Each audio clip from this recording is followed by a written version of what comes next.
All right, I'm more of a car guy, but it's raining. I'm not really motivated to do anything outside, so hey, let's give this a whirl. Pedals, guitar pedals.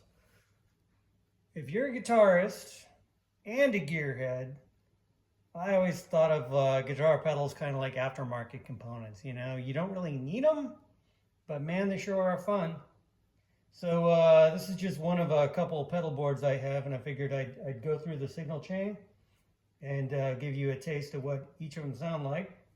It's plugged into a 5E3 Tweed Deluxe combo with an Alnico speaker. I'm playing a 98 Gibson ES335 from the Gibson Custom Shop. It's a historic 59.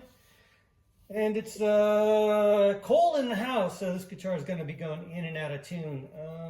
This is a VooDoo Lab medium-sized dingbat board with a VooDoo, what do they call it? It's like a Pedal Power 3 Plus or something, power supply. Really nice power supply, clean, doesn't hum. If you hear any humming, it's just coming from me standing this close to the amp.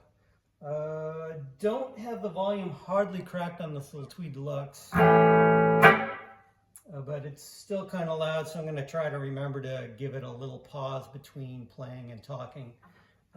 Signal chain goes first, it goes into a little interface here on the side of the board. I think it's a VooDoo, I forget what they call it. Oh gosh, it's a weird name, funny name. First into the Polytune tuner. These things, I'm used to the old school Boss chronograph tuners, so like a Polytune. I don't use the I don't use a lot of the functions on that. But anyway, it's there. It does the thing. It does the job. From the Polytune, I go straight down into this position. I've got the Strymon UltraViolet univibe here. Sometimes I'll swap that out for either an MXR Phase 90 or a EHX Smallstone phaser. But right now I'm running the univibe.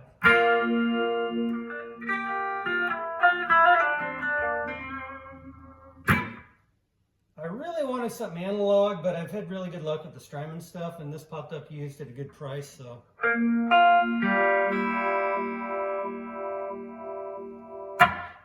It's a lot of versatility in the settings and whatnot. So that's my univibe. From there, I go, I run an RC booster. I love this pedal. I could get by with just this pedal. There's a lot of good crunchy gain in this one.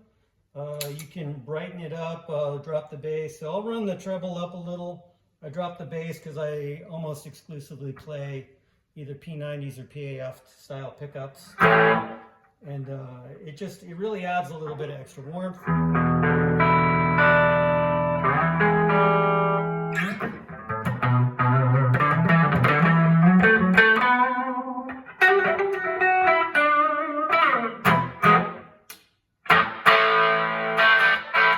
There's a bridge pickup.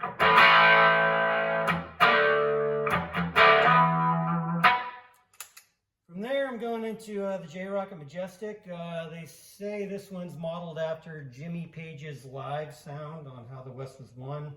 So basically, it's a plexi in a box. It doesn't have a ton of like really Eddie Van Halen saturated gain, but it's a gorgeous sounding pedal. This rig's sounding a little bright right now. Not sure why, but so this does a little. I played Marshalls since I was young.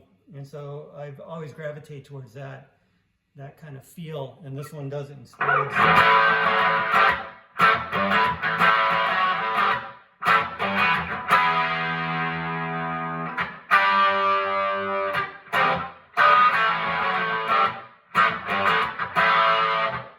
So that's the Majestic. From there, I just picked this up, got it for Christmas. My wife got it for me. Danelectro Roebuck, so it's a take on the Ibanez Distortion. You know, your quintessential transparent Nashville overdrive. And this is, I like this a lot more than I thought I would. It's got a lot of like kind of upper mid qualities, we'll say, for lack of a grasp on the English language. And this one, it's got a great feel, great touch sensitivity, all that buzzwordy stuff.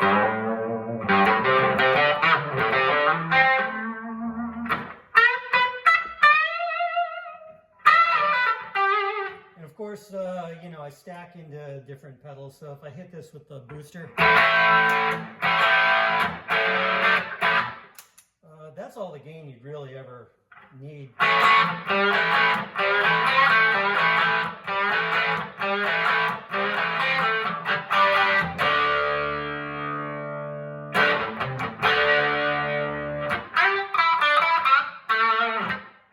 Get your mullet on. Okay, from there we go into the Nordland ODR-C, and that's a take, of course, on the Noble's ODR-1.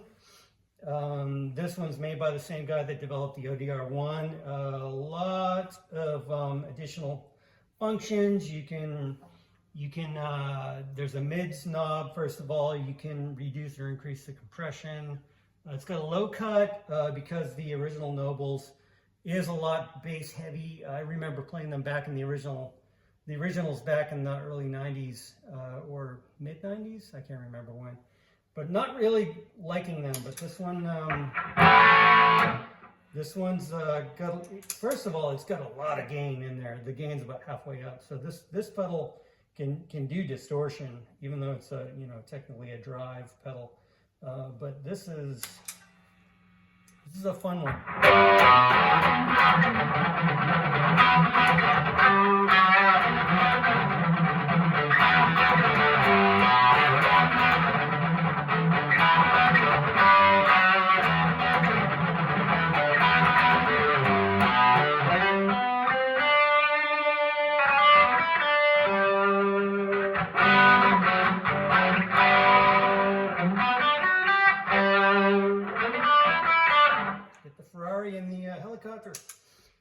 And then, of course, the Greer Lightspeed. This is a fantastic pedal. One of my all-time favorites. It's a light overdrive. Crunch. Got a great feeling under the fingers.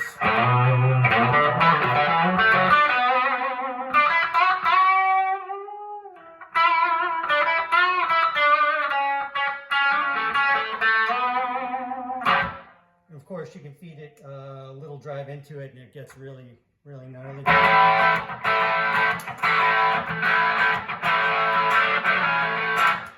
So that's really all you need. And you get different sounds going into different gains, so you can really play with them.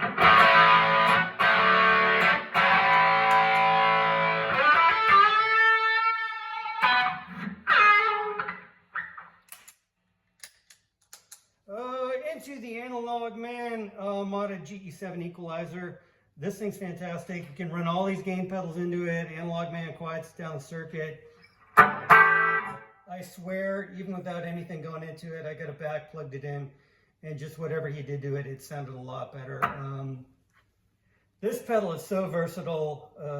I've got a couple of them. I have one modded by XDS. I have one stock, and if you notice, the fader is all the way down because a lot of the times I don't want to bug everyone in the house, so I can really drop the volume of the whole rig.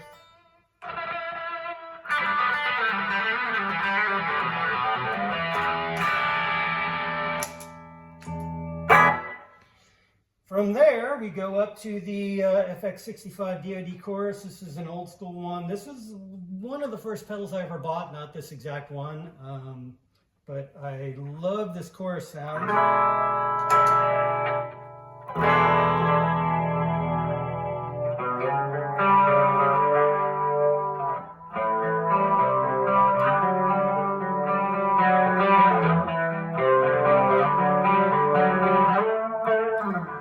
Cheesy 80s metal lick.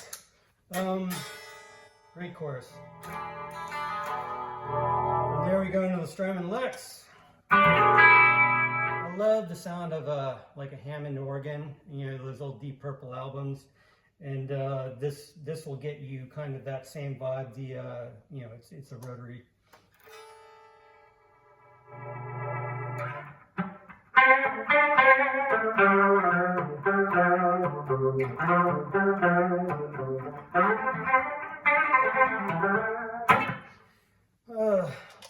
Peter Frampton.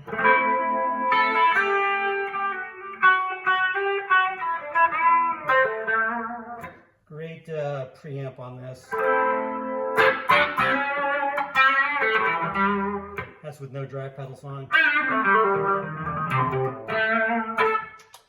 Good pedal. Okay, and then from there, I almost never use delay. Didn't in the past, hardly do now. But the L caps, I like it because it can get really subtle. So the harder you hit and the more kind of juice you're giving it, the more you'll get the repeats out of it.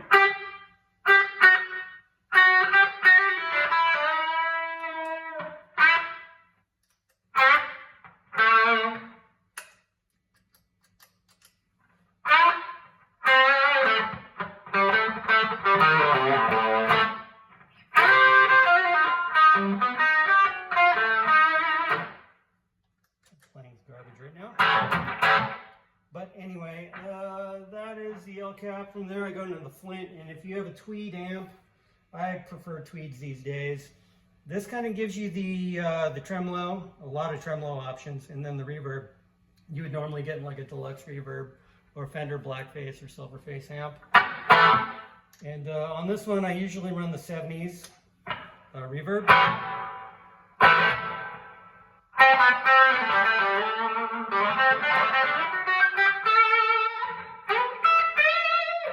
And then I love the harmonic tremolo in this.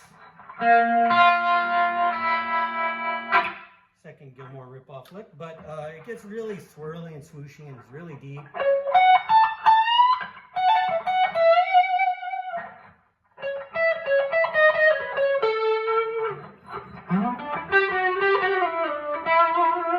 And with the reverb, it's a winner.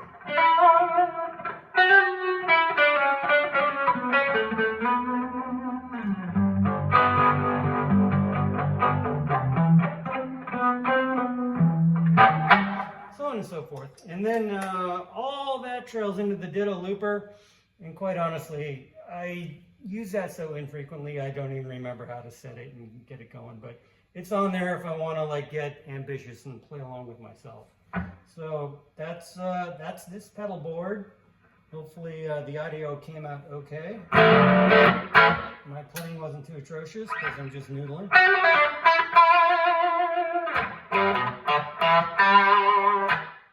Thanks for listening.